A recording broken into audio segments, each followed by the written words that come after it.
Hello बच्चों, आज हम लोग क्लास 10 सब्जेक्ट केमिस्ट्री चैप्टर रासायनिक अभिक्रिया के कुछ महत्वपूर्ण एमसीक्यू क्वेश्चन देखने जा रहे हैं। ये सारे एमसीक्यू क्वेश्चन बहुत महत्वपूर्ण है, आप लोग इसको अच्छे से देखिए और समझिए। सबसे पहला क्वेश्चन कह रहा है इसमें,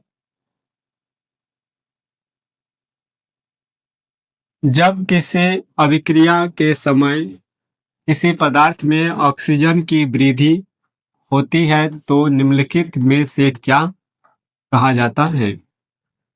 तो यहाँ पर किसी भी अभिक्रिया में जब ऑक्सीजन की वृद्धि होती है तो उसे हम लोग कहते हैं उपचयन अभिक्रिया कहते हैं। अगर ऑक्सीजन की ह्रास होती है तो उसे हम लोग कहते हैं अपचयन अभिक्रिया कहते हैं। यहाँ पर हाइड्रोजन का भी अगर ह्रास अगर हो तो उसे हम लोग उपचयन अभिक्रिया कहते हैं। हाइड्रोजन अगर जुड़ती है तो उसे हम लोग अपचयन अभिक्रिया कहते हैं। तो यहाँ पर ऑक्सीजन की वृद्धि हो रही है। ऑक्सीजन की जब वृद्धि होती है तो उस स्थिति में उसे हम लोग उपचयन अभिक्रिया के नाम से जानते हैं। तो यहाँ पर ऑप्शन नंबर ए सही हो जाएगा, उपचयन अभिक्रिया। उसके बाद अगला क्वेश्चन देखेंगे इसमें, ये कह रहा है ग्लूकोज का रासायनिक सूत्र निम्नलिखित में कौन है। तो यहाँ पर ग्लूकोज का जो रासायनिक सूत्र होती है वह C6H12O6 होती है। तो यहाँ पर अगर ऑप्शन नंबर देखें तो ऑप्शन नंबर सी सही हो जाएगा, C6H12O6 होती है। तो उसका हम लोग अगला क्वेश्चन देखेंगे इसमें,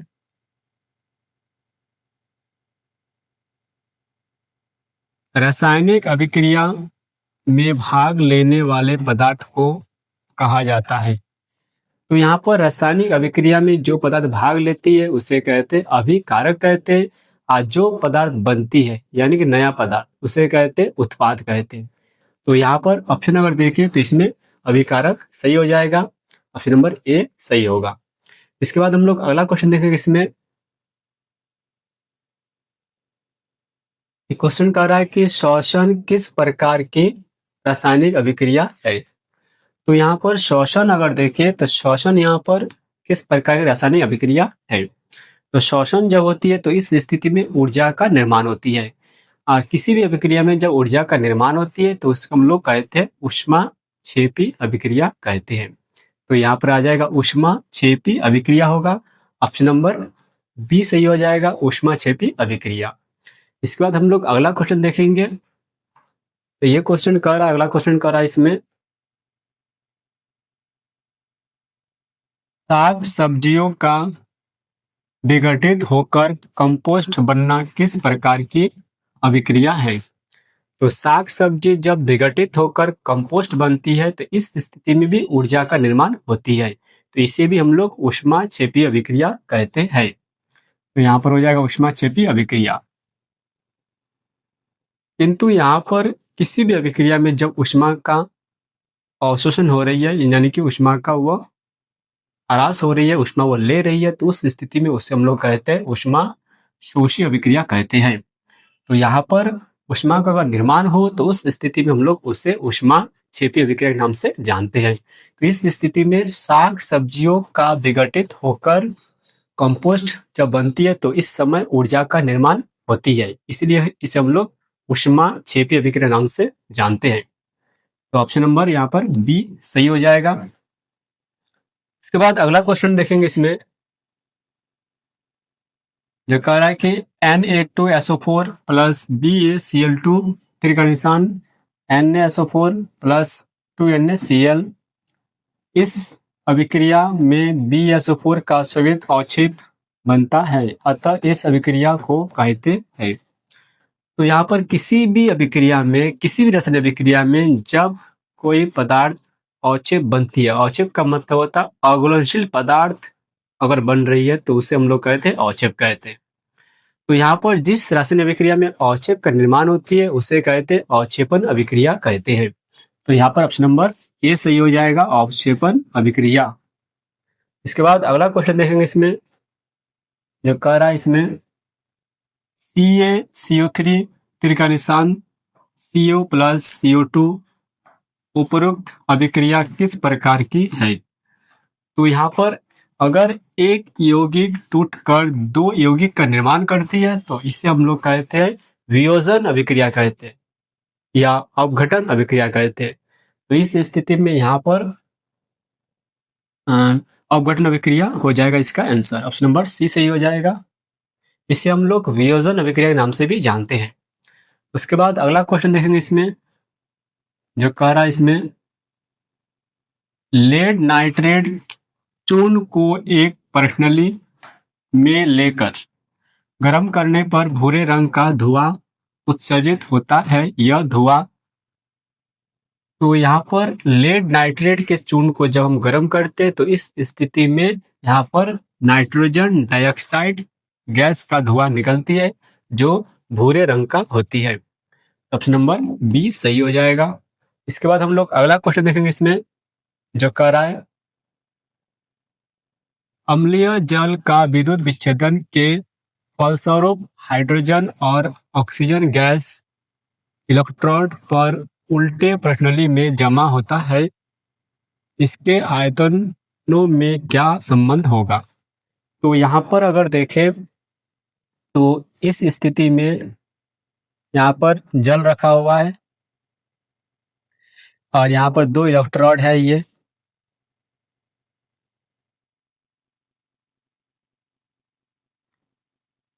इस इलेक्ट्रोड को हम लोग कहते हैं कैथोड। कैथोड का मतलब होता है माइनस। इसे कहते हैं एनोड कहते हैं। एनोड का मतलब होता है प्लस। और यहाँ पर जब हम विद्युत करंट देंगे यानी बैटरी जोड़ेंगे इसमें, तो इस स्थिति में यहाँ पर हम बैटरी अगर जोड़ते हैं तो इसको हम मान लेते हैं माइनस, इसको प्लस। तो यहाँ पर जो पानी का अणु होता है उसका फॉर्मूला होता है H2O होता है, इसको हम लोग जल कहते हैं। यहाँ पर जैसे हम विद्युत विच्छेदन करेंगे, करंट देंगे बैटरी जोड़कर, तो उस स्थिति में जल का जो अणु होता है वो टूट जाता है, यानी कि यह H प्लस O माइनस में टूटती है। जो प्लस वाला है वह माइनस इलेक्ट्रोड से निकलती है, यानी कि इस इलेक्ट्रोड से निकलती है हाइड्रोजन गैस निकलती है, क्योंकि यह प्लस में इसलिए। यहाँ पर ऑक्सीजन माइनस में है तो यह निकलेगी प्लस से निकलेगी, यानी कि यह इस रॉड से निकलती है ऑक्सीजन गैस। तो यहाँ पर अगर देखें तो जल का जो एक अणु होती है, इस अणु में हाइड्रोजन परमाणु जो है वो ऑक्सीजन का दुगुना है, इसलिए हम लोग कहते हैं यहाँ पर हाइड्रोजन गैस ऑक्सीजन गैस का दुगुना है। तो हाइड्रोजन गैस ऑक्सीजन गैस का दुगुना होगा। तो इस स्थिति में अगर ऑप्शन अगर देखें तो यहाँ पर हाइड्रोजन गैस का आयतन ऑक्सीजन गैस के आयतन का दुगुना है, तो ऑप्शन नंबर ए सही हो जाएगा। हाइड्रोजन ऑक्सीजन का दुगुना है तो ऑप्शन नंबर ए सही होगा। इस स्थिति में हम लोग देखेंगे अगला क्वेश्चन यहाँ पर, जो कह रहा है इसमें संगमरमर का रासायनिक सूत्र है। तो यहाँ पर संगमरमर का जो रासायनिक सूत्र होती है उसे हम लोग कहते हैं CaCO3। इसे हम लोग कैल्शियम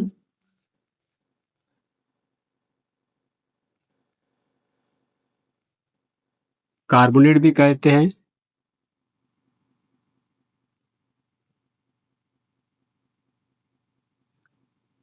इसको हम लोग चूना पत्थर भी कहते हैं।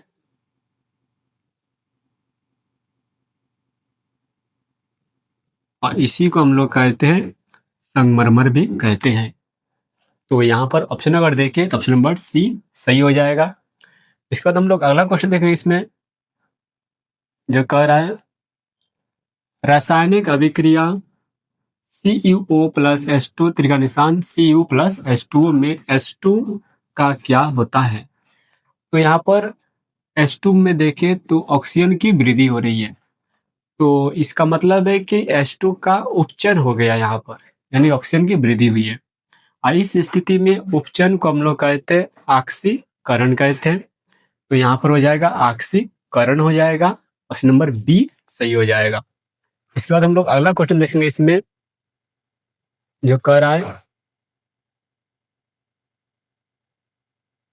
भोजन का पचना तथा पकना किस प्रकार की अभिक्रिया है? तो यहाँ पर भोजन का पचना और पकना उपचयन अभिक्रिया यानी कि ऑक्सीकरण अभिक्रिया है। तो इस स्थिति में ऑप्शन अगर देखें तो यहाँ पर सी ऑप्शन सही हो जाएगा, ऑक्सीकरण यानी कि उपचयन अभिक्रिया होगा। तो उसके बाद हम लोग अगला क्वेश्चन देखेंगे इसमें, जो कह रहा है निम्नलिखित में कौन आक्सीय कारक है।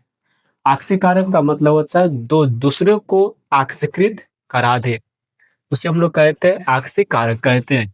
यहाँ पर अगर ऑप्शन नंबर देखें H2CO, H2S और O2, O2 सबसे अच्छे आक्सीय कारक है, ऑप्शन नंबर डी सही हो जाएगा। अच्छे आक्सीय कारक यहाँ पर O2 है। उसके बाद हम लोग देखेंगे अगला क्वेश्चन इसमें, जो कह रहा है कि समीकरण 2H2 प्लस O2 तिर का निशान 2H2O। तो इस स्थिति में दो यौगिक जुड़कर एक यौगिक बना रही है, तो इसे हम लोग कहते हैं संयोजन अभिक्रिया कहते हैं। दो यौगिक जुड़कर जब एक यौगिक बनती है तो इसे हम लोग संयोजन अभिक्रिया नाम से जानते हैं। तो ऑप्शन नंबर ए सही हो जाएगा, संयोजन अभिक्रिया।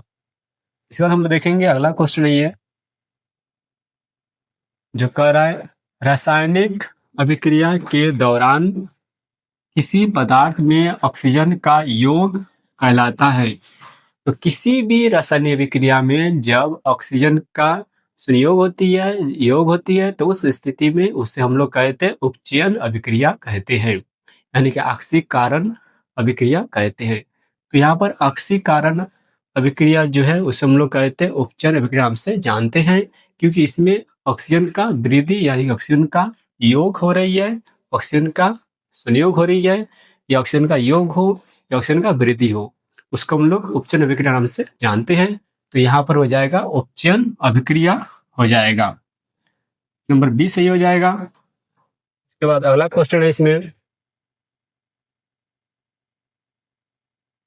वसायुक्त अथवा तेलीय खाद्य सामग्री जब लंबे समय तक रखा जाता है तो ये पदार्थ विकृति गंदी हो जाते हैं। यह परिवर्तन किस अभिक्रिया के कारण होती है। तो यहाँ पर वसायुक्त अथवा तेलीय खाद्य पदार्थ को जब लंबे समय तक वायु की उपस्थिति में रखते हैं तो उस स्थिति में उसमें ऑक्सीजन की संयोग होती है, तो इसलिए इसे हम लोग कहेंगे उपचयन अभिक्रिया कहेंगे। तो यहाँ पर हो जाएगा उपचयन अभिक्रिया, ऑप्शन नंबर ए सही हो जाएगा। इसके बाद हम लोग अगला क्वेश्चन देखेंगे इसमें, जो कह रहा है निम्न में कौन सही नहीं है। तो यहाँ पर इसमें कौन सही नहीं है, इस स्थिति में अगर देखिए तो ऑक्सीकरण और अवकरण साथ साथ होते हैं। ऑक्सीकरण का मतलब होता है उपचयन, अवकरण का मतलब होता है अपचयन, और दोनों साथ साथ होती है। जितनी भी अभिक्रियाएं होती है सभी अभिक्रिया में उपचयन और अपचयन दोनों साथ साथ होती है, इसे हम लोग कहते हैं रिडॉक्स अभिक्रिया कहते हैं। तो यह सही है ये। इसके बाद ऊष्माक्षेपी अभिक्रिया में ताप का शोषण होता है। तो यहाँ पर ऊष्माक्षेपी अभिक्रिया का मतलब होता है वैसे अभिक्रिया जिसमें ताप का निर्माण हो, यानी कि ऊर्जा का निर्माण हो, उसे कहते हैं ऊष्माक्षेपी अभिक्रिया कहते हैं। तो ये लाइन गलत है। दहन और शोषण ऑक्सीकरण के उदाहरण है। तो यहाँ पर दहन और शोषण ऑक्सीकरण के उदाहरण हो सकते हैं, उपचयन अभिक्रिया हो सकते हैं। यहाँ पर चिप्स की थैली में नाइट्रोजन गैस होती है, इसका मतलब यहाँ पर गलत हो जाएगा ये। तो इसका मतलब इसको हम लोग सही कर देंगे, क्योंकि यहाँ पर नहीं पूछा है, यानी कौन सही नहीं है, यानी कि यह सही नहीं है। क्योंकि यहाँ पर ऊष्माक्षेपी अभिक्रिया का मतलब होता है वैसे अभिक्रिया जिसमें ऊष्मा का निर्माण हो, उसे कहते हैं ऊष्माक्षेपी अभिक्रिया कहते हैं। इस स्थिति में ऑप्शन नंबर बी गलत है, यहाँ पर गलत ही पूछा है, इसलिए बी सही हो जाएगा। इसके बाद हम लोग अगला क्वेश्चन देखेंगे इसमें,